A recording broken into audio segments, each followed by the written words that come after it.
The sins from the past life will be paid for in this one. I returned to the 5th year of my new marriage, and as anticipated, my husband's first love, Vivian, came seeking refuge with him, bringing her son, Thomas. She cried pitifully, leaning weakly on my husband's arm, subtly implying she had no choice, and hoped I would transfer the newly purchased house in the sought-after school district to her son. I had planned to keep this secret locked away in my heart, to take Thomas and leave, never to appear before you or Vincent again.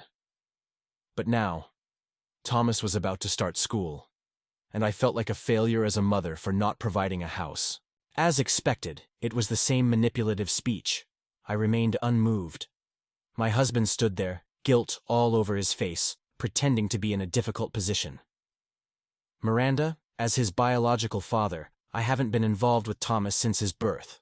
Now, he's about to start primary school, and the new house is in a prime school district. Let's transfer it to Thomas. I recalled the same situation in my past life. Back then, I had angrily kicked them all out and immediately began the divorce process. My husband and I hadn't shared a deep emotional connection, and I was clear-headed, focusing on getting back what was rightfully mine. However, over the years, my husband had secretly joined forces with my most trusted assistant, transferring all our shared property into their hands. I realized he and Vivian had been in contact throughout our marriage. He didn't want to lose me, a wife who could help his career, but he also didn't want to lose Vivian, who gave him a son. Our first meeting had been a carefully orchestrated plan. If it weren't for me, Vincent would still be a nameless worker. I had put in both money and effort to start a small company with him. Over the years, the business had flourished, while I worked tirelessly, staying late and coming home early to secure projects. But Vincent, that scoundrel, only indulged in the soft embrace of a woman. In the end, he conspired with his mistress to kill me. Thinking about the despair my parents had felt in my previous life, burying their child, I suppressed my anger and pretended to watch the drama unfold. Recently, the company had been struggling to secure a project in the southern city, and the capital turnover was not going well. I had already put the house up for sale because if the company failed to secure this project, the loss would be in the tens of millions. Vivian's face immediately darkened. What should we do? How could you put the house up for sale without discussing it with Vincent? Then my Thomas won't be able to attend a good school. My son is going to Harvard someday, and if you delay him, can you take responsibility for that? Thomas, who had been playing with toys, saw his mother's distress. He glared at me and muttered, "Woman, my mom said everything my dad owns belongs to me first." He ran over, pushed me, and nestled into my husband's arms, throwing a tantrum. Seeing his beloved son act out, my husband's heart immediately softened. "How could you make such a decision without consulting me first?" he grumbled. And then, seeing my stern face, he mumbled quietly, "If you're short of money, you can borrow it. Your parents' company is large. Surely they have money to lend.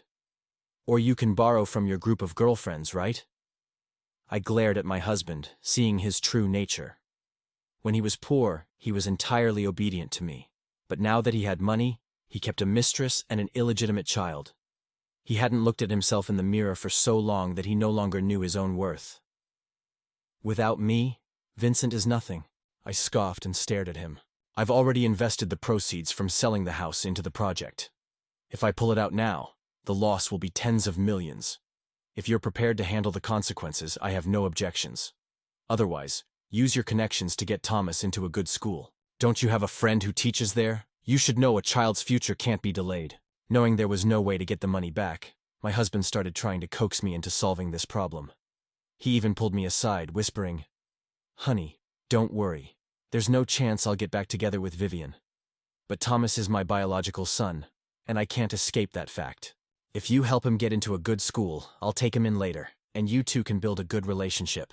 Then he'll be your son too." I narrowed my eyes and remained silent. He thought he had convinced me. "Besides, don't you want a child? Here's one, ready-made. He's still young and forgetful, and in a few years, he'll think of you as his real mother. It's a win-win situation." He painted the picture vividly, as if I had hit the jackpot. I almost burst out laughing from anger. He thought I was so gullible that I would raise someone else's child without hesitation. "You don't even need a paternity test, and you're so sure he's your son. Didn't you hear him call me a bad woman?" Why do you think I would want to raise a child like that? I might as well go to an orphanage and adopt a child I like. My husband's face shifted, and he instinctively retorted, Thomas looks exactly like me when I was a kid. No need for a test. Besides, how can he be the same as an orphan? It's better to have your own child. Why raise someone else's child? A child that's not yours can't be tamed. I smiled and clapped my hands. Right. A child that's not yours can't be tamed. So why do you think I'll help you raise your illegitimate child? My husband was left speechless, and his face turned ugly. Vivian, trying to play the victim, said, Vincent, it's all my fault. I'm so sorry. You mustn't argue with sister because of me and our son. I should have taken Thomas and left long ago, if not for his future. She covered her face and pretended to cry. Her tactic of retreating to advance worked, successfully making my husband feel pity for her. Vivian leaned against my husband's shoulder, cooing, Okay. Thank you, Vincent. Watching this pair of scoundrels and their obvious flirtation, I felt like I was about to vomit. If you want to be all lovey-dovey, please leave and turn left. There's a human 100 meters away from the community. Don't spoil my view in my own house, or I won't be able to stop myself from cleaning up the trash. My husband first looked at the charming Vivian in his arms, then at me, who was coldly ordering them to leave. His heart immediately shifted. Honey, I thought you'd understand me. I didn't expect you to be like those shrews outside. Listen to how harsh your words are. Why can't you be more gentle with your spoiled princess temper? Who else could tolerate you but me? I thought to myself, how could I tolerate this? Right. I'm a shrew. I hope you find a magnanimous fool who doesn't mind that you have a mistress and an illegitimate child. Don't worry. I'll send the divorce agreement tomorrow. Now you can enjoy your reunion as a family of 3 and see the guests out. I raised my hand to call the nanny. Aunt, please show this family of 3 out. If I leave today, I won't come back, even if you beg me in the future. My husband, humiliated in front of the nanny, angrily muttered at me. I couldn't help but laugh inside. The only reason he dared challenge my limits so boldly was that he had already transferred my company and assets away. But what if I get everything back? I couldn't wait to see the look on his face when he found out. The next day, I sent the divorce papers I had prepared long ago to Vincent. I arrived at the office early, anticipating the spectacle that was about to unfold. I was certain that today Vincent would reveal his true intentions, using the shares he had secretly transferred to force me, the board chairperson, to resign. In my past life, I was caught off guard by this, and he took my power from me. But this time, I was ready to turn the tables on him. As I sat back and leisurely sipped the fine Bakken tea sent by a client, I could tell it was exceptional. Its fragrance lingered long after it touched my lips. President Miranda, President Vincent is coming over with those senior board members. They say they want to hold a new election for the chairperson, Mia, my newly promoted assistant, said hurriedly as she entered the room, out of breath. I opened my eyes calmly, my gaze falling on the Chanel watch on my wrist. The hour hand pointed precisely at 10 hours. Let's go. And you too, Chloe, I said, signaling my former assistant to follow. Chloe nodded hesitantly. Before entering the conference room, I noticed it was packed with people. Vincent had been waiting for this moment for 5 years, thinking he had victory in his hands. President Vincent, don't worry. We will definitely support you for this position, one board member said. In my opinion, we should have never let that little girl be in charge. Women are always short-sighted. How could they understand the complexities of our business world? This company should be run by men, not a woman, Alexander, an elderly shareholder, remarked. Alexander, a retired man in his 60s, lived at home enjoying his grandchildren while the company paid him generous dividends. He enjoyed the profits I earned while belittling me behind my back. Haha, Alexander. You know Miranda has a strong personality. Since we got married, she has handled everything in both the family and the company. Honestly, I don't even want to be the chairperson. If it weren't for the company's major project problems, I wouldn't have taken on this responsibility during a crisis. But I know our company won't develop well if Miranda keeps making a mess, Vincent said, playing the victim while painting himself as the perfect husband. President Vincent, you are a true model of success, another director chimed in. You care for your family, stay faithful, and are successful in your career. President Miranda must have been lucky to have found a husband like you. If you weren't already married, anyone with a daughter would want to introduce her to you. Yes, President Vincent. I'm relieved to leave our company in your hands. With you at the helm, I'm sure our company will reach new heights." Others added, showering him with praise. Vincent basked in the adulation, clearly getting carried away. "It seems like today isn't just a regular board meeting. Have you all had enough of the show?" I interjected, stopping the conversation. "Miranda, today Mr. Young and the others discussed with me and wanted to hold a meeting to address the company's future direction," Vincent said, walking over with a grin. Daniel, promoted by Vincent, chimed in as well. As the grandson of James, one of our major directors, he didn't share his grandfather's vision, yet he was now one of Vincent's followers. Most of the directors were expressing approval, while a few were voicing objections. "Daniel, how long have you been with the company? Do you know that this company was founded single-handedly by President Miranda? If not for her foresight and success in securing key projects, could we have grown the way we have?" I said, challenging him. As he reached out to me, I stepped back, saying, "Don't touch me, I find you disgusting." Vincent's face darkened as he realized I wasn't backing down.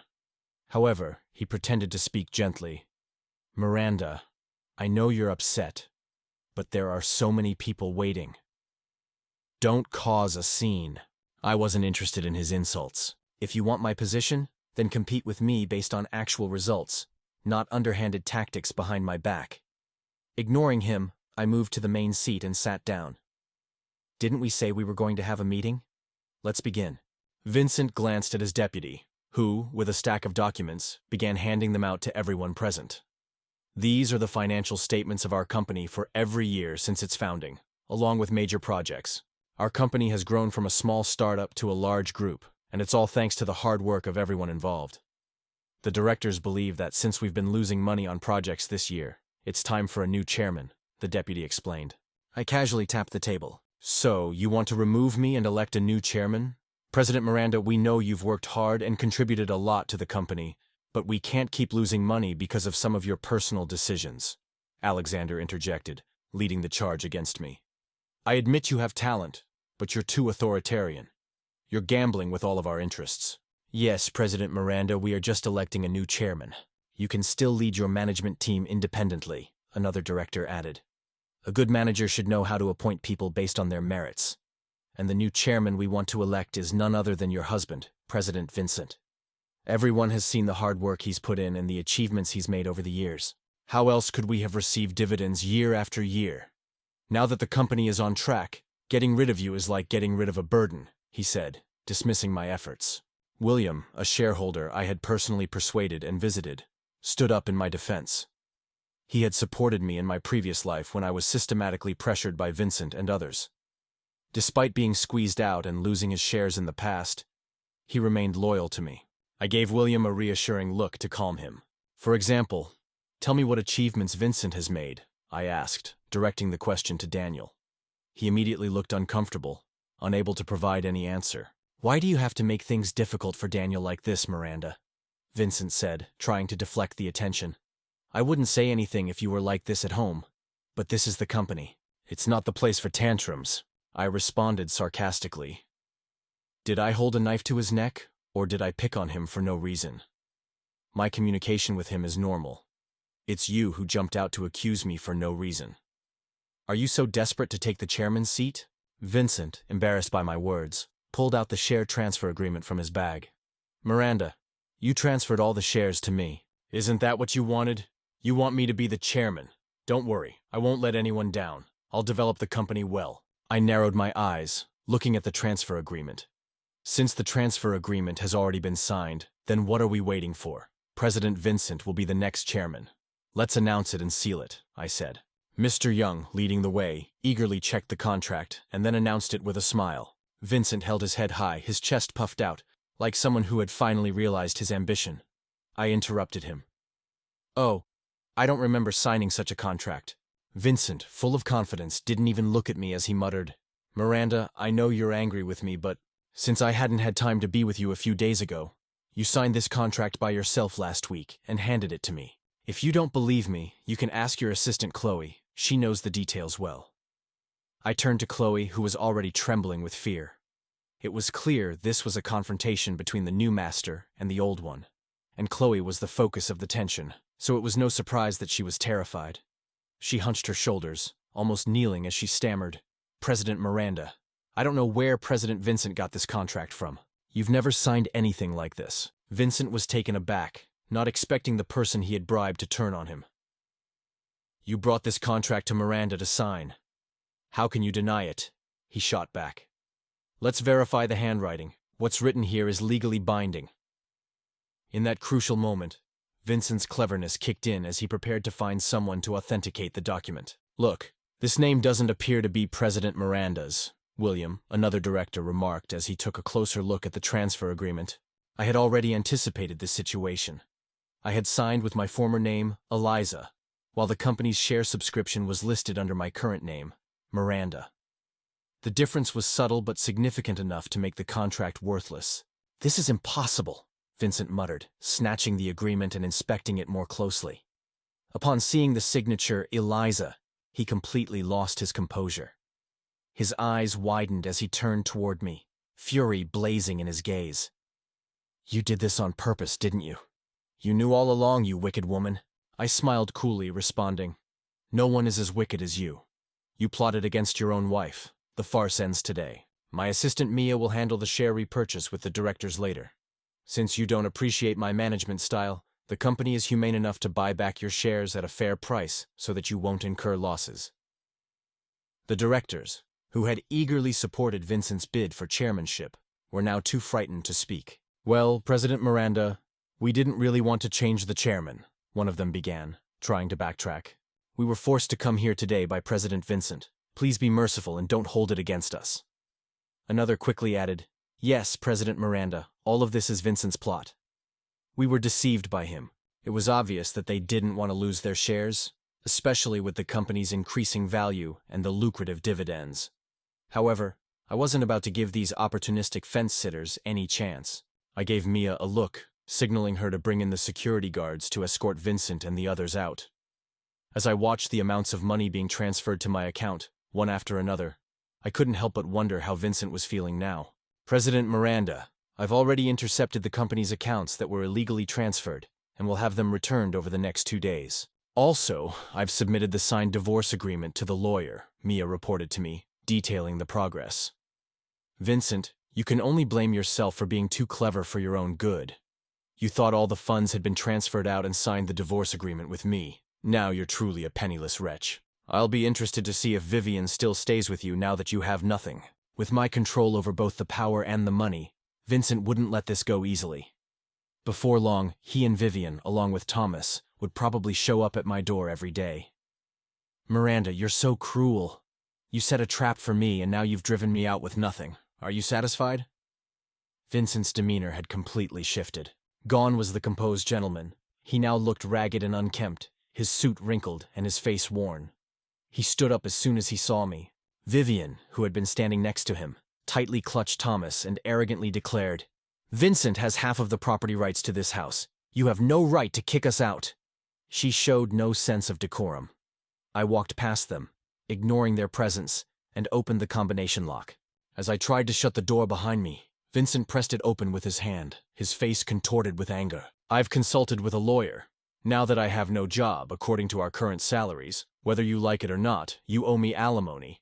And since I have no home, you must provide me with one," Vincent demanded, a hint of triumph in his voice. I was momentarily taken aback. His mind was still sharp. No wonder he had managed to plot against me in both this life and the past. Still, I stood firm. "You're a grown man with hands and feet. Aren't you embarrassed to ask me for alimony?" Vincent sneered coldly. "What's the use of face? As long as I can get money, I don't care. I have a way to make you beg me in the end. Just wait and see." Finally, I closed the door, but unease gnawed at me as I considered Vincent's next move. Things had become quite complicated now, and I didn't want to deal with Vincent's harassment every day. It seemed that I had no choice but to implement my plan sooner than expected. These days, Vincent either loitered at my house or stood outside my company, holding up banners. He had completely abandoned any sense of dignity. He even went to my competitors to play the victim, claiming that after all these years of marriage, I had shown no mercy. He argued that even if he had no accomplishments, he had at least worked hard, but I had thrown him out with nothing, leaving him penniless. In response to my accusations of his affair, He openly admitted in the media that Thomas was his illegitimate child. However, he insisted that his first love, Vivian, had given birth to the child without informing him, and that he had been unaware of it. He publicly wept and expressed deep regret, painting himself as a repentant man who had recognized his mistakes. For a while, public opinion began to shift in his favor. To be honest, I think the public was being overly harsh. Just because a man has an illegitimate child, does it justify his wife throwing him out with nothing? He didn't even have a place to live. What's worse, the child was born secretly by his first love, and he didn't know about it until after. He was also a victim in this situation. I heard that the woman is a tough businesswoman, always driven by profit. People in her circle aren't too fond of her, and she'll do anything for money when dealing with other companies. It's said that she makes decisions unilaterally, never listening to the opinions of other directors. Because Vincent came from a poor background, he couldn't rise within the company after many years of marriage. In my opinion, you shouldn't marry a rich woman like her, who's always suspicious of you, as though you were a thief. No wonder he had an affair. If I were in his shoes, I would have done the same. At least the man didn't betray her during their marriage. I watched the video that had been shared widely across the internet. In just one day, it had already amassed millions of likes. My former business rivals were using this divorce scandal to destroy my reputation. President Miranda, what should we do? Our company's stock price has been plummeting since yesterday. If this continues, the losses will be immense, Assistant Mia said, handing me the tablet.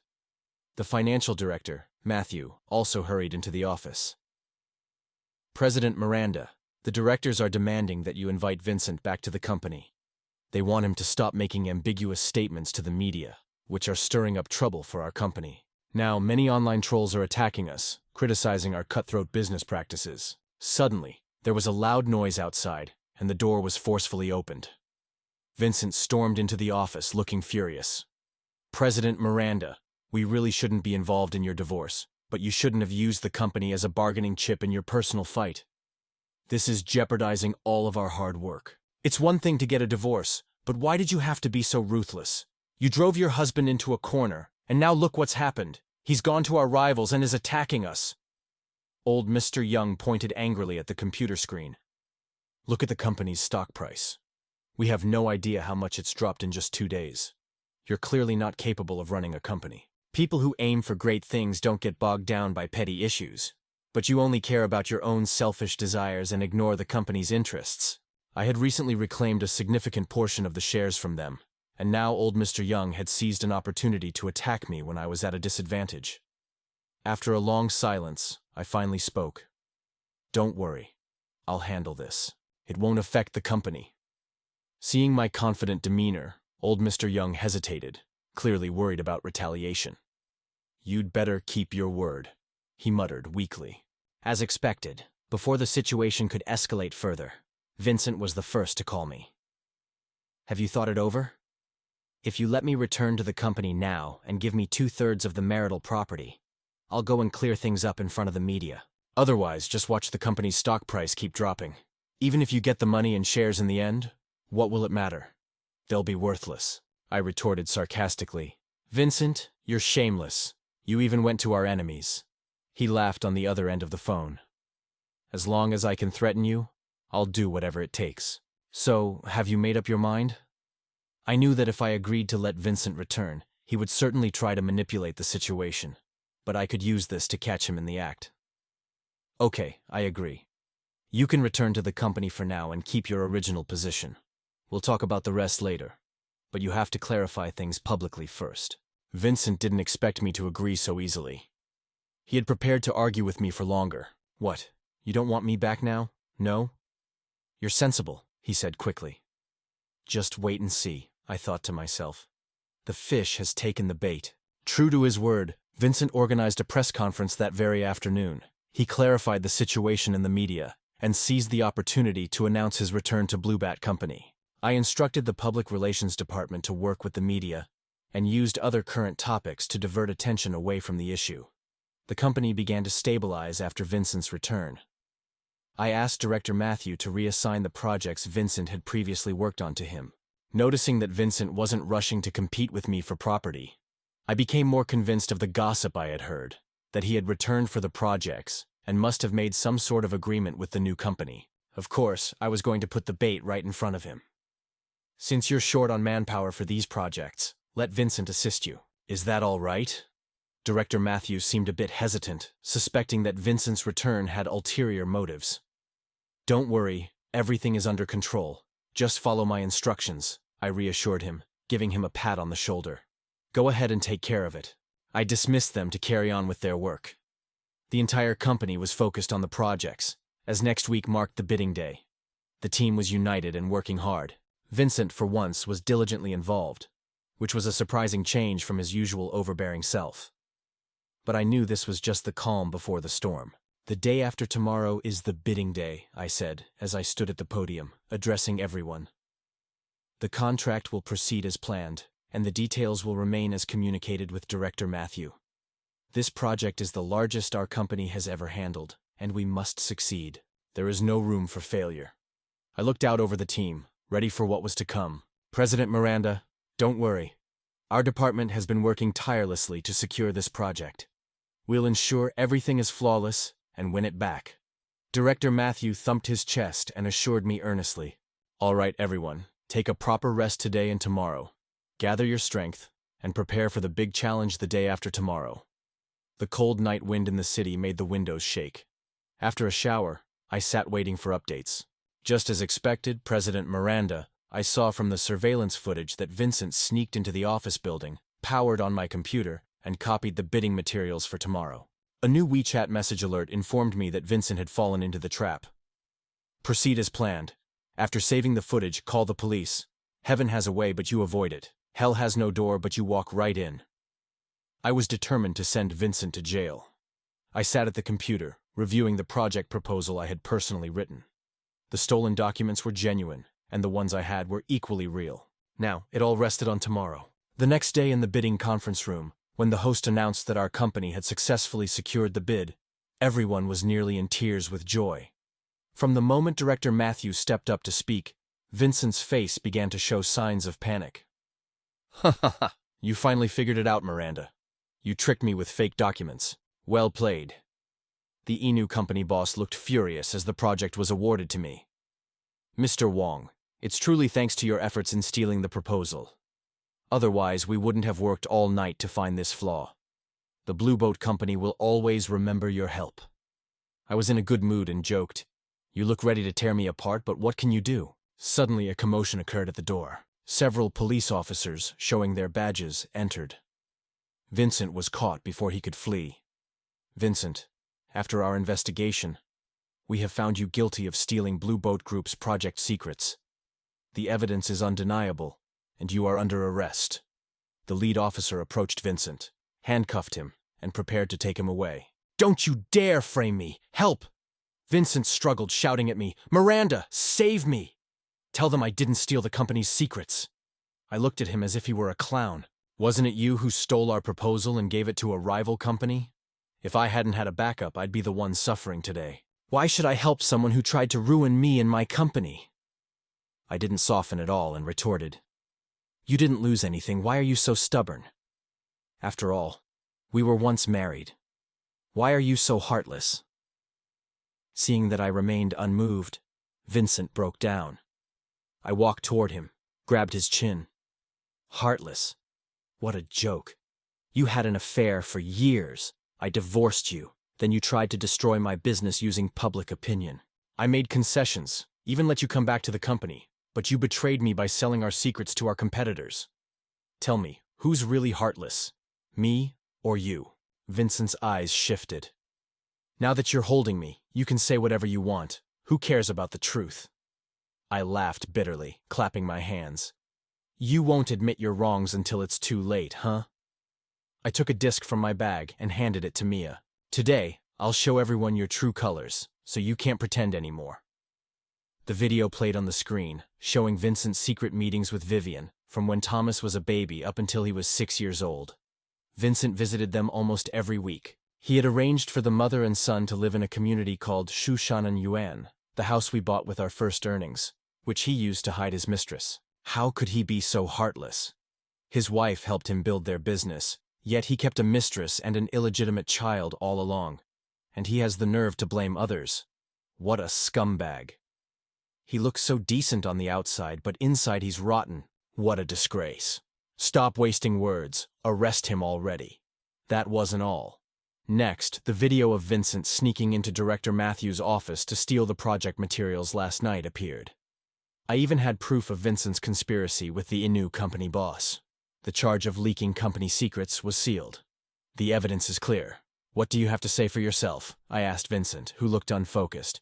I shouldn't have done this. No, I can't go to jail. Miranda, please let me go. I'll do anything. Vincent, realizing he was about to be imprisoned, begged, clinging to the last shred of hope. He knelt before me. I felt even more disappointed. A man who cared nothing for his dignity, only for his freedom. How could I have been so blind to fall for him in the past? Vincent, you've never worked hard for anything in your life. You've always relied on shortcuts. Now, you must face the consequences. I won't let you go. His pleas were useless. In the end, the police dragged him away. We successfully secured the project and managed to retaliate against Inu Company, using Vincent's betrayal to our advantage. Vincent was sentenced to 10 years for leaking such critical secrets. Given the harm he had caused me in my previous life, a life sentence would have been more fitting. After Vincent's downfall, Vivian disappeared. She didn't even care about her own son anymore. Thomas was passed between Vincent's relatives, but no one wanted to take him in.